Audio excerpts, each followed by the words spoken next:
Hello guys, আসসালামু আলাইকুম। চলে আসলাম নারায়ণগঞ্জ থেকে গ্রামের বাড়িতে। তারপর এসে ছাদের মধ্যে উঠে আমার শাশুড়ির হাতে নিজের হাতে লাগানো মিষ্টি কুমড়ার ডাঁটা কাটতেছি এক এক করে। তারপর একটি ঝুড়িতে সবগুলো রাখলাম।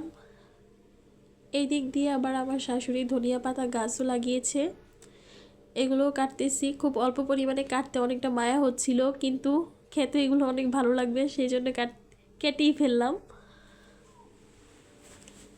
তারপর এদিক থেকে আরও কাটতেছিলাম, কারণ মিষ্টি কুমড়া গাছ প্রায় মাশাল্লাহ অনেকগুলাই ছিল। চলে আসলাম আমার চাচি শাশুড়ির বাড়িতে। ওইখান থেকে আমার চাচি শাশুড়ির গাছ থেকে আমি কিছু সিম পাড়তেছিলাম মিষ্টি কুমড়ার ডাঁটার সাথে দেওয়ার জন্য। দেখি কতটা ভাল লাগতেছে না। তারপর নিজ হাতে একটা একটা করে সবগুলো আমি করতেছিলাম, মানে কাটতেছিলাম আর কি। গ্রামে চলে আসছি, যার কারণে গ্রামের কথাটাই বেশি আসতেছে। এগুলা কাটতেও আমার খুব খুব খুব ভাল লাগতেছিল। এক এক করে সবগুলো কেটে ফেলছি। তারপর সিমগুলো দিয়ে দিলাম 2টা আলু। তারপর পুঁই শাক দিয়ে দিয়েছি। এগুলোর মধ্যে কিছুটা বিচি ছিল, এইগুলা দেখে আমার আরও বেশি ভালো লাগতেছিল। তারপর সবগুলো ধুয়ে পরিষ্কার করে রান্না করতে চলে আসলাম একদম মাটির চুলায়। এখানে আমি তেলের মধ্যে অনেকগুলাই, মানে অল্প পরিমাণেও না, আবার তেমন একটা বেশিও না, বড় বড় সাইজের 2টা পেঁয়াজ দিয়ে দিয়েছি, লবণ দিয়েছি, হলুদ, ধনিয়ার গুঁড়ি, তারপর মরিচের গুঁড়ি, এগুলা দিয়ে আমি একটু পানি দিয়ে অনেকক্ষণ পর্যন্ত কষিয়ে নিয়েছি। অল্প পরিমাণে কাঁচামরিচ দিয়ে 4 টুকরা একটু বড় সাইজের মাছ দিয়ে দিলাম।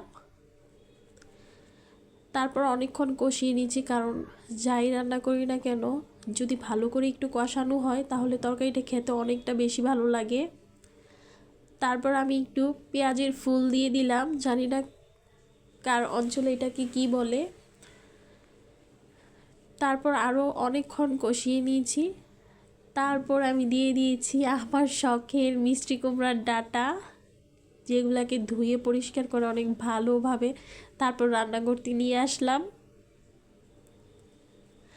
আমার আজকের কথাগুলো শুনে কেউ হাসবেন না, কারণ আমি একটু বাপের বাড়িতে আসছি, যার কারণে আমার আনন্দের চোটে একদম কথাই আসতেছে না।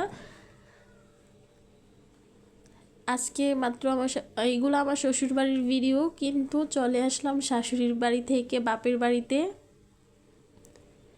এসে আমার মা বাবার সাথে কথা বলতে বলতে আপনাদের সাথে ভিডিও শেয়ার করতেছিলাম। যদি আমার ভিডিওগুলো আপনাদের কাছে ভালো লাগে তাহলে অবশ্যই সবাই আমার চ্যানেলটিকে সাবস্ক্রাইব করবেন। ধন্যবাদ, ভালো থাকবেন।